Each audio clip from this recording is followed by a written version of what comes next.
On est en février et forcément c'est le mois où on parle beaucoup d'amour. La Saint-Valentin approche, les vitrines se remplissent de cœurs rouges et de bouquets de fleurs. Et tout autour de nous, on a l'impression que l'amour est censé être une évidence, une célébration, quelque chose de beau et de simple. MDR. L'âge adulte, c'est aussi réaliser que l'amour, ce n'est pas toujours aussi fluide qu'on aimerait le croire. Que parfois, tu peux être en couple, aimer quelqu'un sincèrement et malgré tout, ne pas être heureux ou heureuse. Et ça, malheureusement, c'est une réalité dont on parle très peu. Surtout en ce mois de février où tout est centré sur les couples, sur l'idéal romantique, sur l'amour comme s'il pouvait exister que dans une forme parfaite. Alors moi, aujourd'hui, j'ai envie de parler de ce sentiment étrange, presque contradictoire, d'aimer quelqu'un, mais de sentir que quelque chose ne va pas. Est-ce que ça veut dire que tu dois partir? Est-ce que ça veut dire que ton couple est voué à l'échec ou est-ce que c'est juste une phase à traverser? En tout cas, je suis persuadée que ce sont des questions que beaucoup de gens se posent, mais qu'on évite souvent d'aborder. Pourtant, elles font partie de la réalité des relations adultes. Alors, parlons-en.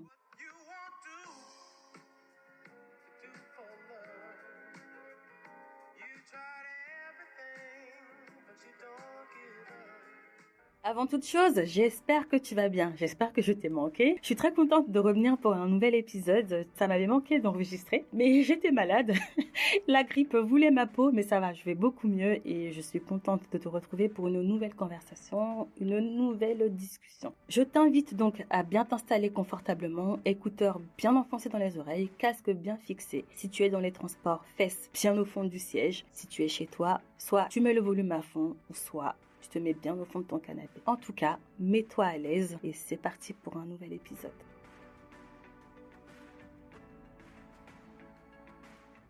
Amour, réalité et déception. Amour, réalité et déception.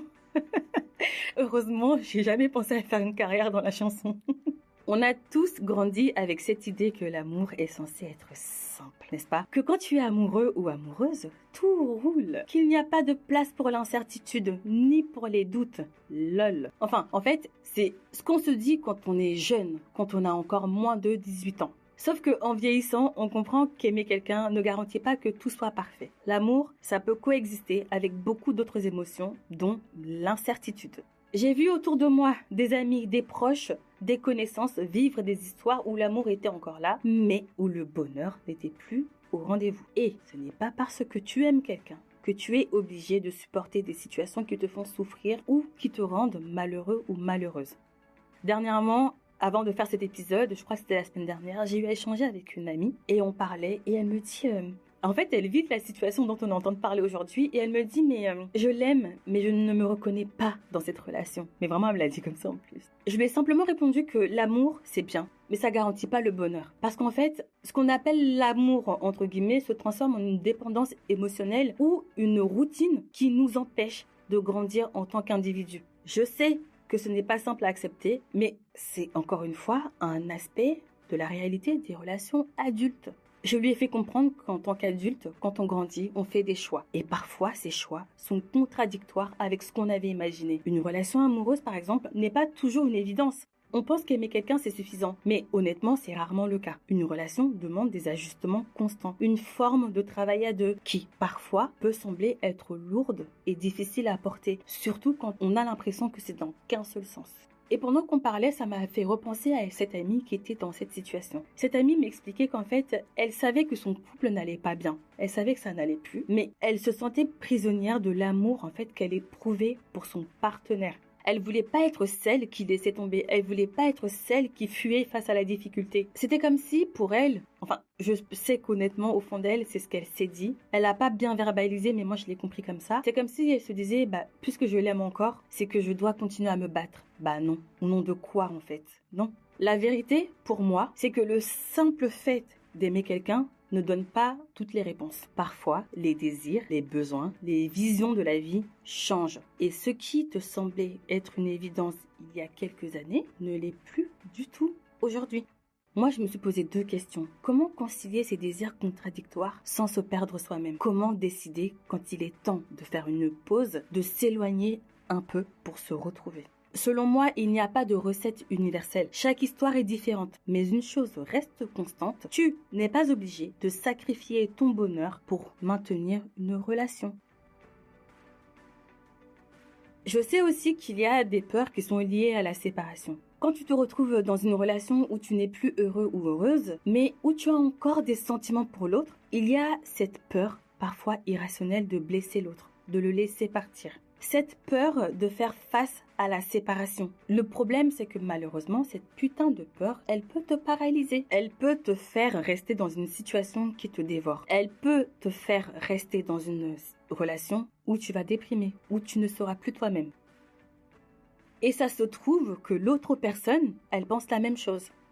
Toi et moi, nous connaissons des personnes qui sont restées dans des relations par peur de la solitude. Peut-être que c'est ton cas, je sais pas. Il y a des personnes qui vont rester parce qu'elles ont peur de l'inconnu et elles ont peur de ne pas retrouver quelqu'un d'autre. Honnêtement, parfois, il vaut mieux faire face à cette peur. Accepter la douleur de la séparation pour se donner une chance d'être à nouveau heureux ou heureuse.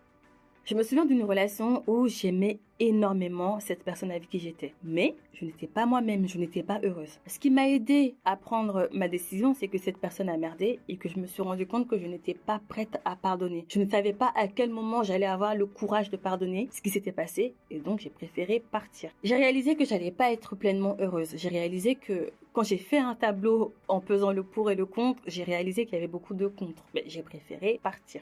Durant cette période, j'ai réellement réalisé que aimer quelqu'un, c'est aussi vouloir le meilleur pour lui ou pour elle. Et parfois, le meilleur pour l'autre, c'est que il ou elle avance sans toi. Et pour être entièrement honnête, je pense que cette personne, vers la fin, en tout cas, n'était plus vraiment heureuse. Voilà. Et je pense que peut-être on était tous les deux. C'est ce que je disais en fait, c'est que on a tellement peur de se retrouver seul, on a tellement peur de tout reprendre qu'on se rend pas compte que peut-être la personne, elle ressent la même chose et on aurait simplement dû en parler à la place de mentir. Enfin, moi, j'ai pas menti, mais voilà, je préfère clarifier. Il y a un aspect qui est souvent sous-estimé quand on parle de rupture, la reconstruction. Après avoir pris la décision de se séparer, il faut du temps pour se retrouver, pour comprendre ce qui nous a amenés là où on est aujourd'hui. Et surtout, il faut du temps pour guérir. On va pas se mentir, c'est un processus très douloureux qui fait très mal et qui peut être assez long, mais qui est aussi très très libérateur. Parfois, ta douleur, c'est ce qui va te pousser à évoluer et à grandir. Il faut que tu comprennes une chose, ce n'est pas du tout une course. Il n'y a pas de calendrier fixe. Il faut que tu acceptes qu'après une séparation, tu vas devoir réapprendre à te connaître, à te reconstruire. Je ne parle pas juste de guérir d'un cœur brisé, mais de comprendre ce que tu veux vraiment dans une relation, de définir tes attentes et tes limites, et surtout de t'engager à ne plus faire de compromis qui vont à l'encontre de ton bien-être. Pour conclure ce podcast, j'ai envie de te dire que la question n'est pas de savoir si tu as raison ou tort, mais de comprendre que les choix dans une relation amoureuse, tout comme dans la vie en général, peuvent être complexes et contradictoires. Aimer quelqu'un ne garantit pas que la relation sera parfaite et parfois, il faut accepter de faire des choix difficiles pour préserver ton bonheur. Pour moi, ce n'est pas être égoïste, c'est juste nécessaire pour avancer. Si tu te retrouves dans cette situation, sache premièrement que tu n'es pas seul. Si tu te retrouves dans cette situation, sache que tu as le droit de choisir ce qui est bon pour toi. Aimer quelqu'un, encore une fois, c'est aussi savoir quand il est temps de laisser partir pour que chacun puisse grandir et être heureux de son côté, dans la paix du Christ. Voilà, c'est la fin de cet épisode. J'espère qu'il t'aura plu. J'espère que tu as compris que tu n'es pas seul dans cette situation et personne ne va t'en vouloir si tu décides j'ai eu un bug. Si tu décides de te privilégier, si tu décides de dire, écoute, on arrête, je ne me sens pas heureux ou heureuse, je veux plutôt privilégier mon bonheur. On se retrouve très vite pour un nouvel épisode, promis.